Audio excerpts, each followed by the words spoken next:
Why I would not recommend school today from experience. Let's go back to preschool. In preschool, even that kind of structure is not for everyone. I remember we had a specific project, a specific thing that we had to do whether we wanted to or not. And it was putting popsicle sticks on a tin can. And this was the art project. Everyone had to do it. And I'm thinking to myself, well, what if I want to do something a little different? What if I want to do some painting with my hands? This is at the age of 4. What if you got a kid over there and all that kid wants to do is play an instrument? They've picked up the guitar and that's what they want to do. Or what about that kid over there and all that kid wants to do is swing the golf club and become a master golfer? So you have all of these people that show interests at a very young age. Heck, even by the age of 1, you might see kids gravitate towards a field, and instead of encouraging that, what we do is we put them into a set structure where everyone can be taught at the same level, regardless of cognitive abilities. Now, the thing is, this is great for the kids that are maybe a little bit behind in learning, because then we can bring them up to a satisfactory school level that's been defined. But then you have all the people that are already way up top, and we're bringing them down to a level that fits the norm.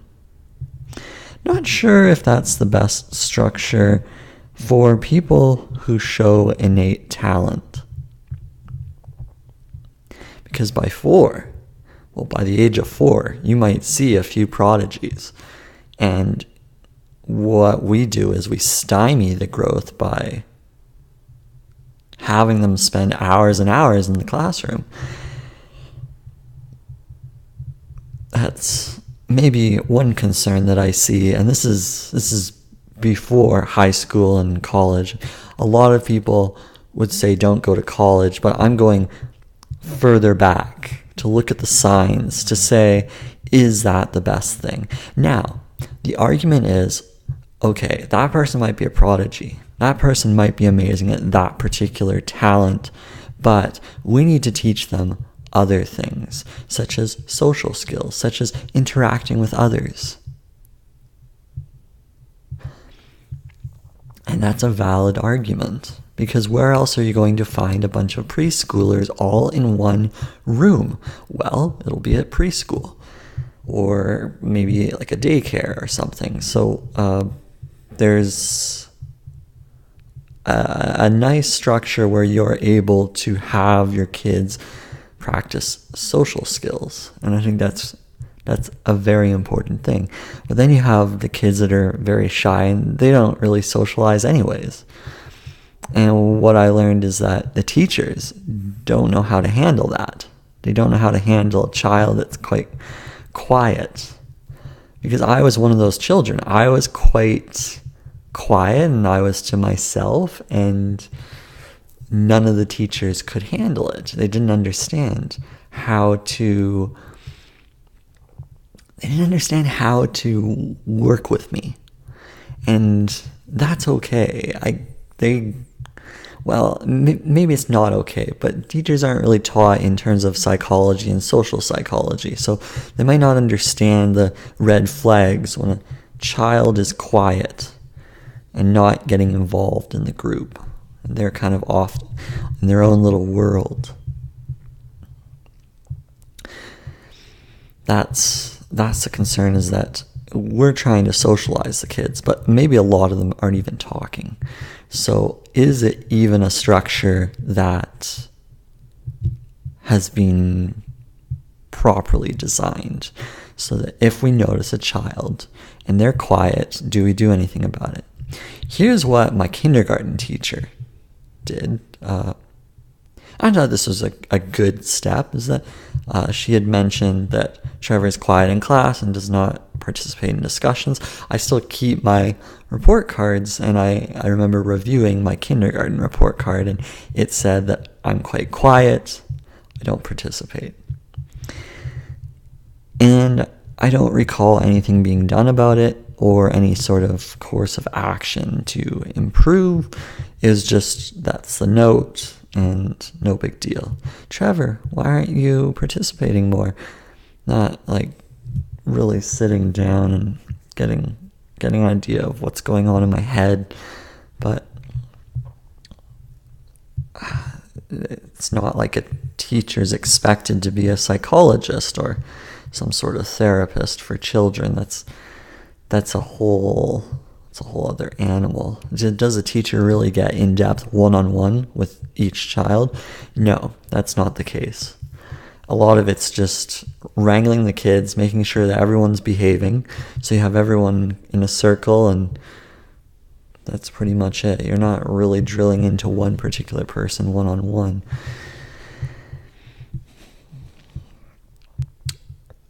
And that's just early childhood development that I see as a red flag, and why school might not be necessary based on my experience.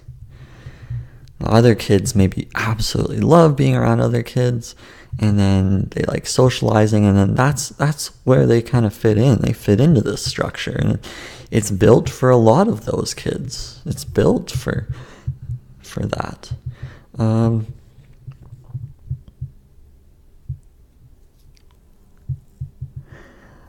That's just the first step. And the next step, you're going into elementary school. Everything is more structured, so there is no particular focus. You're not at the age of 5 just doing art. You're doing some other things. You're doing perhaps basic math. You're doing all the basic surface level skills that I suppose can help in terms of defining your ability to learn. But maybe you don't need to know 1 + 1. Maybe all you need to know is how to play the violin better, or how to play the piano. Maybe that's all you really should be doing. And instead, that's relegated to after school time or before school curriculars.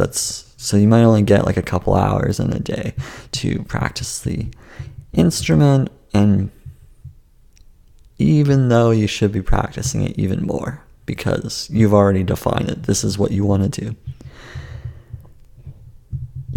We never really drill into our passions at a young age. We never really explore that. We never explore mastery at a young age. But why not? If we know that a child is showing an interest in something, why not see how deep we can go with that? So that's a bit of a red flag in terms of elementary school, maybe giving the basics. And then you have a new teacher every year, and you're sitting there 8 hours a day listening to the same teacher over and over again. How much of it is recalled, and how much of it should be recalled? Is there something that could be better taught? Is there something that could be better learned in the classroom? Something that would help for down the road in life. You're not socializing when you're listening to the teacher, so I'm not sure that teaches it. Recess is good because it kind of teaches the social skills, if that's the thing. It's just we have all these kids and we don't know what to do with them, so we put them in a box and we have a teacher/guardian watching them and educating them, because there's 24 hours in a day, and well, we can't be watching them 24/7. So school's a way to pass the time. School's a way to get people to just goes through a process. But then you have these kids who really are not into school. Well, finding what they are into would probably be a good idea. And I'm not saying that homeschooling is any better, because I don't think parents are necessarily good teachers when they're too busy and they're too distracted, doing their own things, maybe working, like they have a career. So I don't know if it's necessarily the case that they should be doing that. But maybe there's a deeper thing, such as a teacher, somebody who can help with the child's mastery of certain things. Maybe that would be of more value. You can learn 1 + 1 later on in life. I don't see how school is really necessary for that. That's really your thing. But the structure carries on through elementary school, and then high school, and then college/university, grad school. You have the same structure. Classroom, learning. Set learning, okay? There's no flexibility. This is what you learn. This is what you get. Same with university. You choose marketing? Okay, well, this is what you get. You don't get to choose beyond this set structure. By the end of it, you're basically taking the exact same courses as everyone else in marketing, all of which are courses designed to teach theory, but not to teach hands-on practice to the level that you need.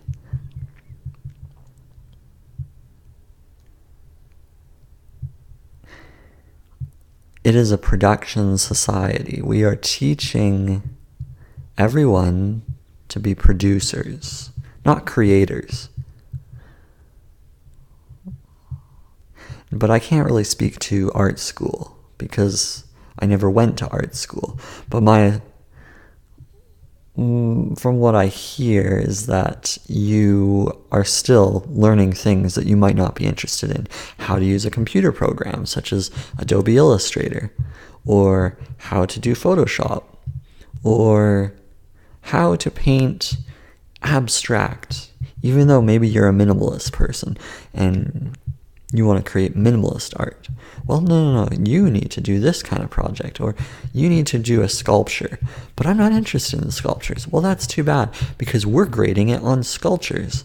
Or like a drafting class that I had in high school, where you have to build a house. Not only that, you have to build a house according to these rules and specifications. You have to build it this way. There's no flexibility there. So I guess I can maybe speak to a little bit about art, and that my architecture class was very structured. There's no room for deep creativity in an area that you're really interested in. You see, if that was the case, then in marketing, I would have been studying Seth Godin. But instead, Seth Godin was never mentioned in any of my marketing classes. I only learned about Seth Godin by going to his lectures. Even though he's one of the greatest modern marketers or thought leaders on marketing, he's got some great points. And none of his material was ever taught in the marketing classroom. Material on permission marketing or standing out in the crowd, none of that was mentioned. And yet his philosophy should be taught. Yeah. So it's a conformist type of approach. And does it work for the STEM fields? I think it works for the STEM fields somewhat. Science, technology, engineering, mathematics, where it's very simple. If you want to be a civil engineer, there's a certain way of building structures, and you need to understand calculus, you need to understand physics, chemistry. Those are set fields. There's just very little flexibility there. So I could see the school structure working for those areas. And And if I look at it, though, maybe you want to be a tiny house builder. Well, can you go to school and learn how engineering can relate to tiny houses? I don't know. I don't really understand that particular area. Or maybe you want to solve a particular math problem. Well, maybe school won't really allow you to work on that math problem. So there's also, even in the STEM area, a very structured approach that people who know what they want maybe don't need to go in that direction. Perhaps they should be going in their own direction.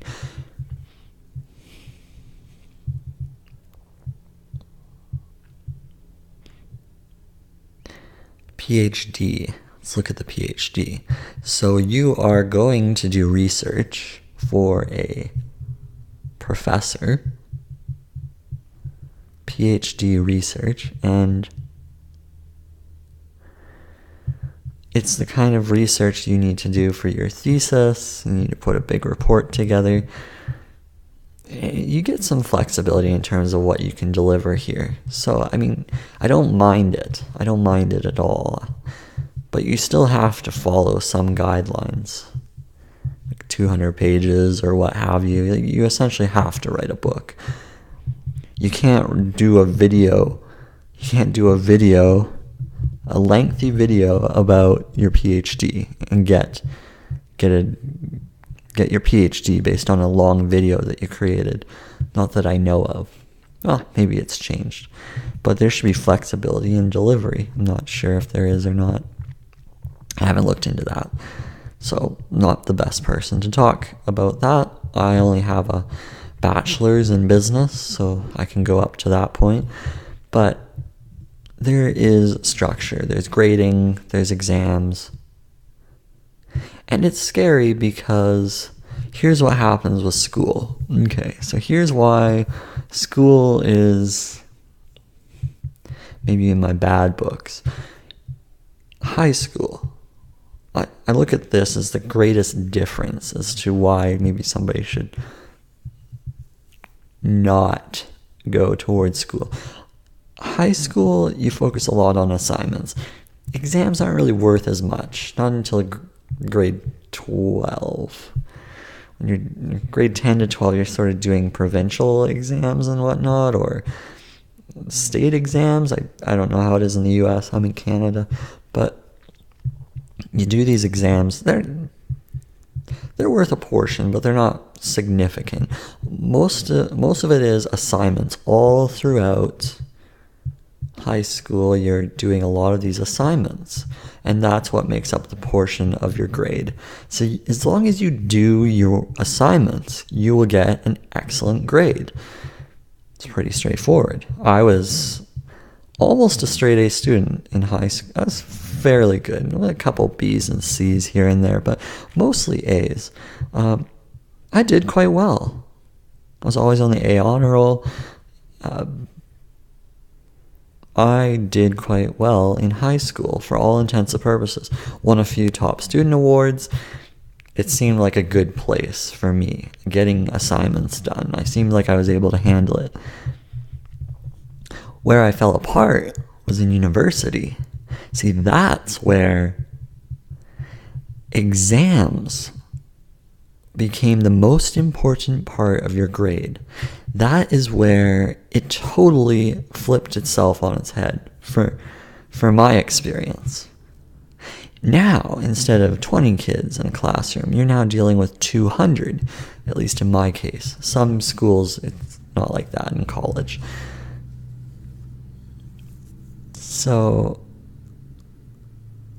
exams counted for most of the grade in university, and it became highly competitive, and the whole structure ruined me. I suffered in university. It was not built for me at all.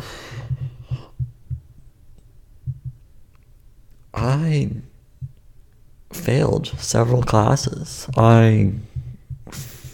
At the end of it, was a C student.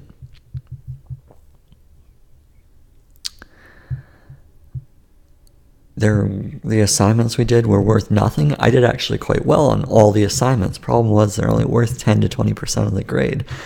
You go in and you'd be doing exams and they'd be worth significant amounts of your grade, and I just couldn't sit and study. I didn't have the focus or the interest in studying the material. I wanted to do assignments because that's what I was good at in high school. So no one else was really complaining about this, and I wasn't really complaining either. I realized, hey, I just got to do my best, put my work in, and try my best to study. And to be honest, it didn't matter how much I studied. I still didn't do well in certain exams, and it wasn't designed for me. But how was I supposed to know? Well, I could have taken classes. I could have seen what it was all about. I could have went in and I could have asked more questions. I could have taken more responsibility for my education. So it's on me to study this. That being said, there's also a lot of pressure. In grade 12, grade 11, you have recruiters coming in telling you in high school, you should come to our school. No, you should come to our school. Because university, college wants you to come spend significant money that you do not have on their education program. So you feel obligated to join something. You feel obligated to join a particular field there. Because these promoters come in and they just snatch you up. Oh, apply for our scholarship program. Scholarships are interesting. You see, school's already quite expensive. So giving you a $2,000 scholarship as enticing you to come in, that's nothing. That's like giving a discount on a car that's already been marked up significantly, or buying glasses. Glasses are like 200% markup, so giving a discount's next to trivial for them. It's not a big deal. They just want to get you in. So yeah, we'll give you a scholarship because we know that you're going to be spending a bunch of money with us, so no big deal. We just want to get you in the door. Foot in the door technique. Nice little marketing approach there. So very intelligently designed to capitalize on students. Oh, I don't have money, but they're giving me a scholarship, so I can go and my first year might be free. Well, I can't afford 2, 3, and 4 for those years, but whatever. As long as I get in the door. A lot of the students, they come out with significant debt. Luckily, see, I was always a hard worker. And I did not come out with that. I didn't come out with any debt. I didn't come out with any debt at all. I literally paid all of my education with my own money. I worked 20 hours a week cleaning up toilets, cleaning up floors, stocking shelves in a grocery store. I guess it was a retail store. There weren't really groceries in this particular location, but like some food items, and I was stocking shelves, working at 10 or 11 at night, 4 hours a day, sometimes 8 hours a day. Christmas time, I'd be working 40 hours a week, and putting in the time to save money to pay for school. So I managed to come out of university without any debt at all. I literally paid for everything. And this is business school. So business school has more of a premium than any of the other fields, at least at the university I went to, because they're like top 5 business school in all of Canada. So they feel like, oh, we can charge more for business classes. So I ended up paying more versus anyone else.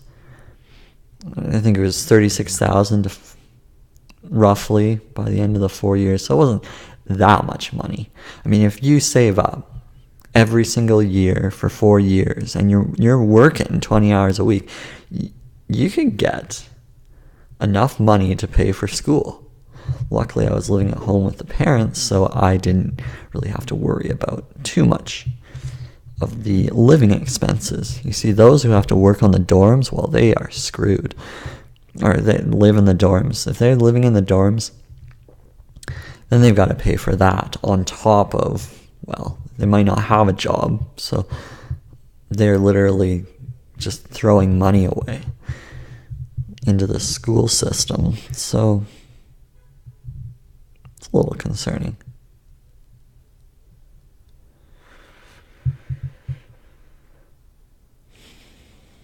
Yeah. So I was fortunate, but not everyone is that person. There are people that are going into med school, and their bills are $200,000 by the end of it in terms of debt. And the debt doesn't disappear. It sticks with you until you die. So a lot of schools are now implementing like interest-free debt. So you can actually go to school and it's interest-free, which is nice. But there is the loom of all of that debt. So it sits with you for the rest of your life. Okay, it's not going away. You still have to pay for it. I guess you could just wait until you die. Someone else is going to have to pay for it. Like, someone else will inherit the debt. If you don't pay for it, someone else will in your family or whatnot. So I'm not sure how you're going to get out of it. I'm not sure you want to live the rest of your life with a cloud hanging over your head. It's a dark cloud of debt. And I don't think you'll enjoy yourself if that's the case. So you have to really think about that. And is school necessary? Well, if you can figure out what you want to do, you could go for that. You see, 4 years is a lot of time. 4 years to get your undergrad degree. That's a long time to build something. You could build a business. From 18 to 22, you can build a fantastic business. That's an option. You could teach others. You can actually teach others. By 18, you can go and create an online course and actually teach others. Because by 18, maybe you know something. How to navigate elementary school. You can do a course on that. I'm just throwing out ideas. Lawn mowing. There's people making tons of money with that. Making more than what a graduate at school would make. It's funny. Especially teachers. They're not really making that much money. They're going to school to become a teacher, and then they're not 100% passionate about what they're teaching because, well, they have to teach a specific thing. This is like a set curriculum that you have to teach the students. I mean, what's the fun in that?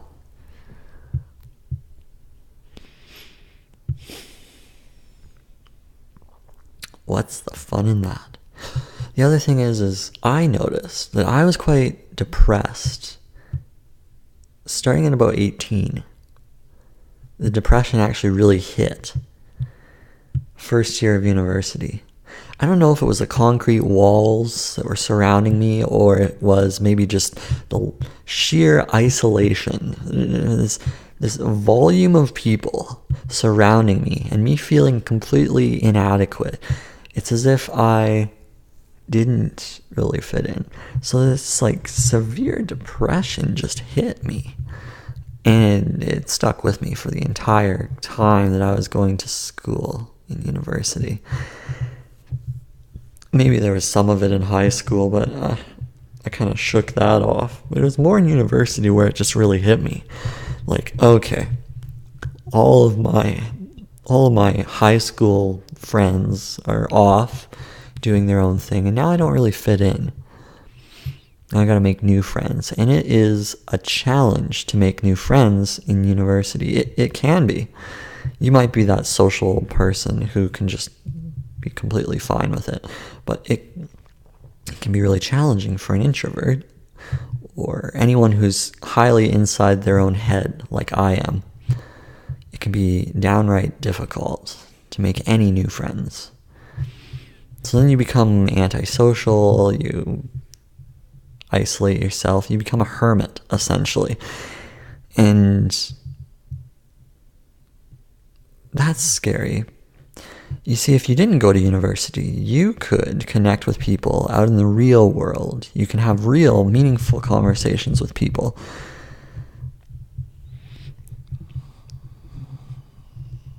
If you have that discipline. Or you can work on your business. Because if you're going to be isolated anyways, well, you might as well work on something meaningful. If you're going to be depressed in school, why not just be depressed on your own? You'd save yourself the $30,000, $40,000, heck, $100,000, $200,000 if you're going to med school. All these doctors are kind of depressed because they're busy paying off their education for the rest of their lives.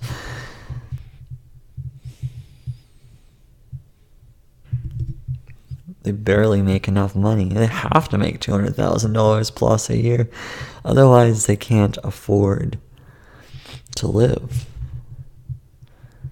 So, this is sort of the setup that school gives you, is that it puts you in a structure and you have to follow it. There's no deviating from the plan. What's even scarier is a student that goes to university. They don't know what degree they want. They're just going in there for fun, just to figure it all out. Perhaps that's okay. If you have money to just piss away, go for it. Go and throw away a bunch of money figuring it all out. Personally, I would suggest keeping the money and maybe exploring that option for free. You can literally go to a bunch of classes for free. Just walk in and I'm just here to attend and figure it all out, and I'm not actually here to get graded or anything. I just want to learn. I want to see if this is interesting to me. Sure, you could do that. Like, that would be way better. You're going to piss away all this time anyways. Oh, but you get credits if you complete the course. True, you do complete credits. But what if you end up choosing a degree that's completely irrelevant to those courses? Well, then you just threw away a bunch of money. And you're starting from ground zero. And you got the anxiety of not being able to afford things because you spent all this money on courses you didn't need. Spend like a couple weeks, go to a bunch of classes, figure out which one piques your interest or what resonates with you if you're going to go the school route. Also, talk to entrepreneurs. I can't believe how many 17, 18-year-olds are not talking to entrepreneurs before going to school. I never talked to any, but it would have been great if I did, because that probably would have piqued my interest more than any school thing had I talked to entrepreneurs, because they will tell you that building something for yourself is quite meaningful. Building something tangible is powerful. That's what they would tell you. That's what I would tell you. And it's not easy. It's not easy, but neither is school. School is not easy at all either. So what are you going to do? Well, you're going to spend 4 years. Why not spend them on something that counts? Or if you're looking at high school, elementary school, preschool, why not spend those 25, 27 plus years on something that matters? Whatever. Depending on whether you're going to med school or not, spend it on something that really counts. Oh, but I need the paper. I need the paper to get the ticket out of here. That's true. You do need the paper for a lot of different fields. My first job, I needed the paper. That is credibility to get the job. But you have to decide if that's what you want. Do you want the job?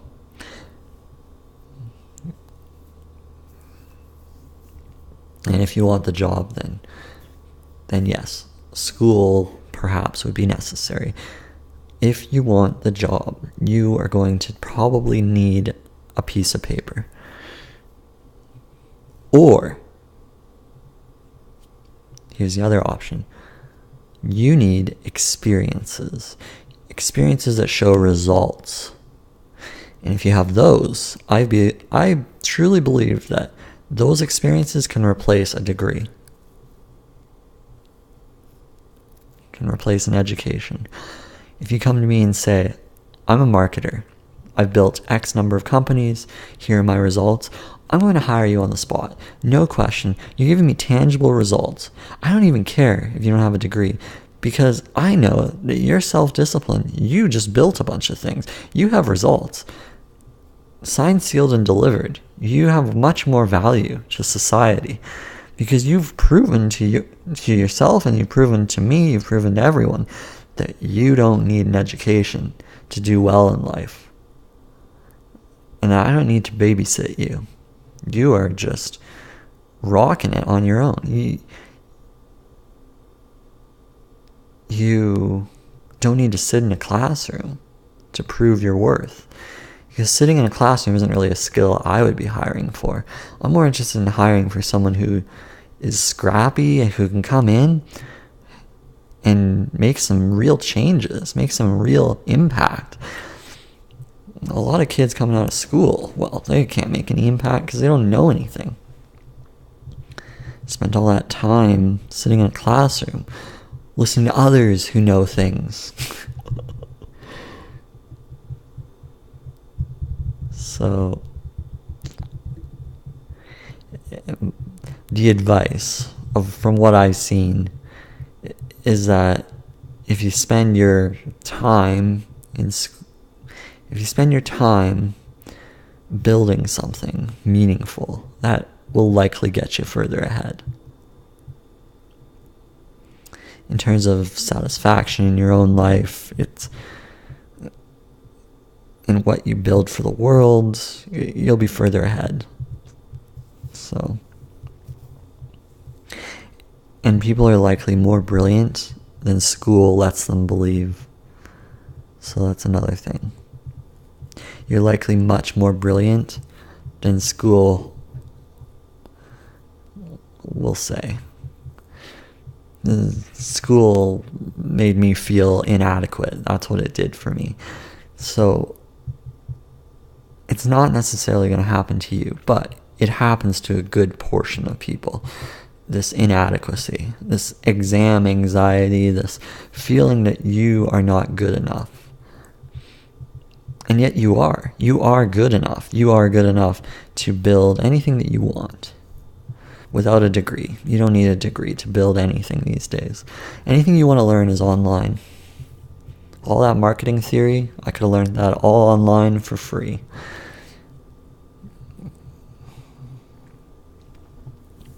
If you want to go get some clients, maybe you want to work for some small businesses, build an agency for them, you could do that. You literally just go up and say, hey, I'll do your Instagram for you, what have you. Like, you're not going to learn Instagram in university, so I don't really get that.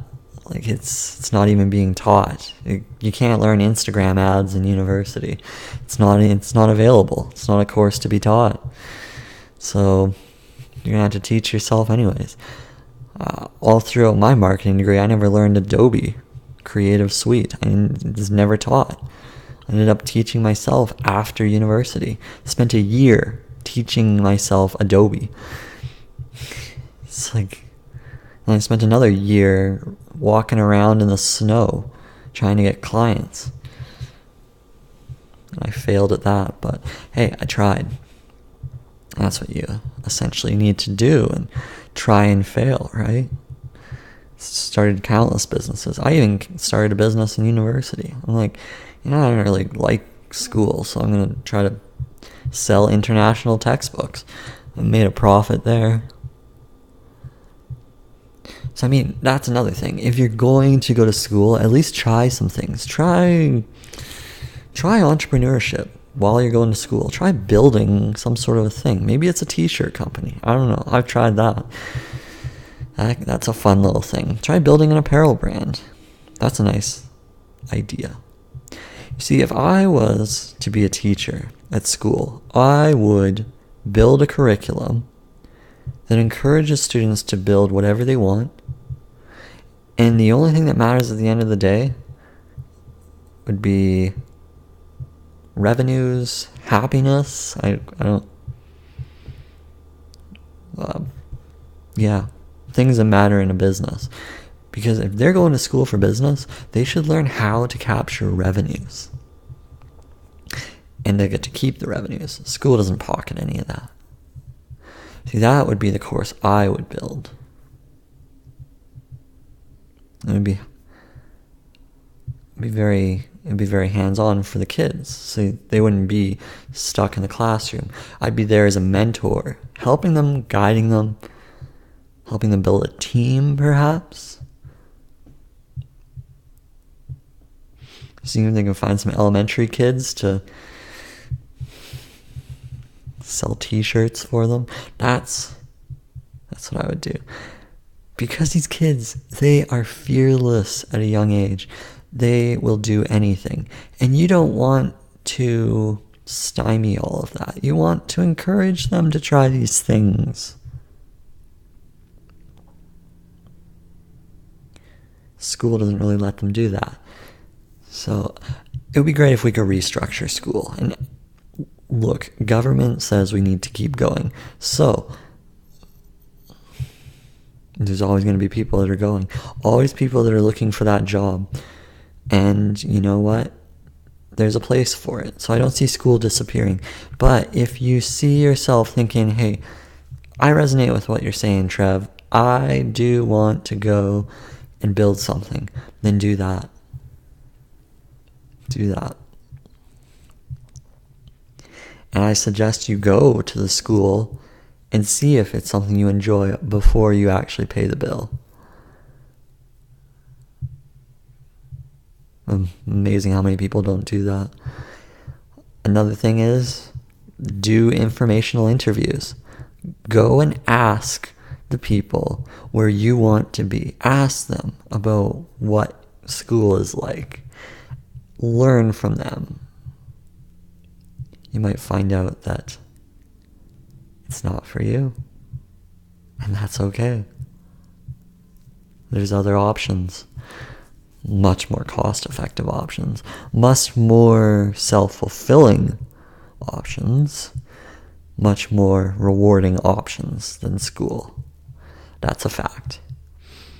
Now, if I had kids, which I don't, but if I did, one day, I hope that I will. I will. I don't think I'm too far off from it, but if I had kids, I would show them all the different options. Okay? I would educate them on all the different options and let them choose what they want. I'd tell them all the different pathways. Here's the pathway going this way. Here's the pathway going this way. Here's the pathway going that way. And I would just look and just see where they're interested, where their interest lies. I wouldn't want to tell them that they have to do something. I'd never do that. I would say, here are the different options. Which one would you like to do? That's pretty much it. I'd help them explore each one. I'd help them dive deep in each one. But I would never tell them what to do. I don't think that would be a good approach. Because they might be interested in the STEM fields. They might be interested in going and getting an education. That might really strike a chord with them. So I'd have to be careful with that. But if they decide they want to build something, I'll do everything I can to support them. If they want to go to school, I'll do everything I can to support them. But I will always be hands off. I'll always let them try to figure it out. Because I think it's important to make some mistakes and struggle. I don't want to give them a handout. Anyone that gets a handout, I can't think of them as doing something important. Winning the lottery can be like the worst thing for you, because then you don't have to try as hard in life.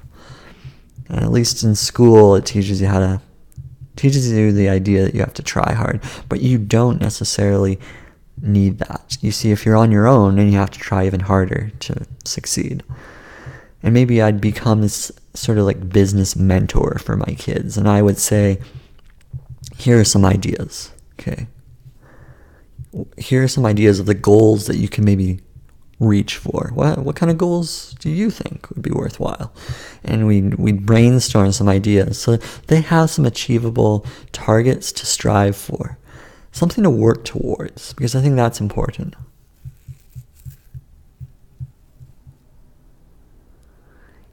Even if they're going to school, I'd say, well, what kind of grades are you looking for here?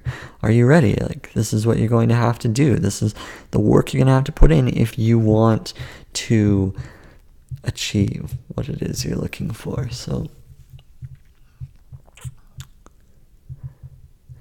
this is the kind of hard work you're going to have to put into it. Are you ready? That's the other thing, right? That's the other thing.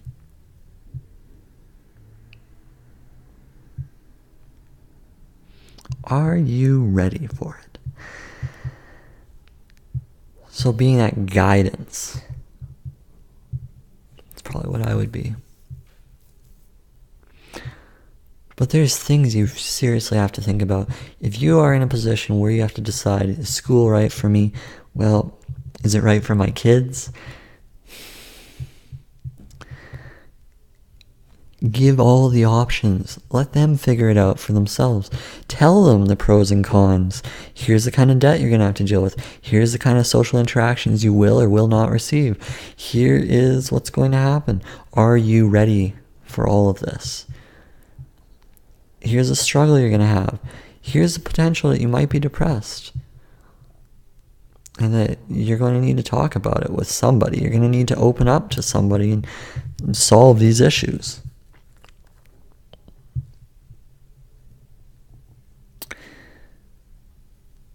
Because figuring it out on your own is really challenging. It is really challenging. If you have to figure life out on your own, it's not easy. You end up becoming that cog in the wheel. If you decide, I can't figure it out, I just need to go with everyone else. I just need to follow everyone else's structure.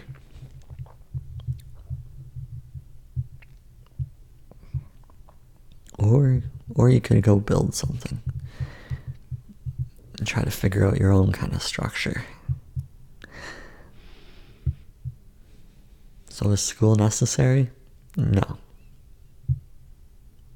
And that's from experience.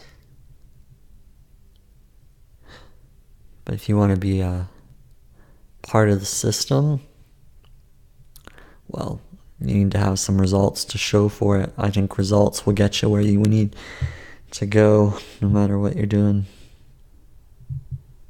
The results are everything. I think that's it. Let's wrap this up. Thanks for tuning in. I appreciate you tuning in. Appreciate you listening to my talks. Hopefully this helps with your situation. Until next time, toodles.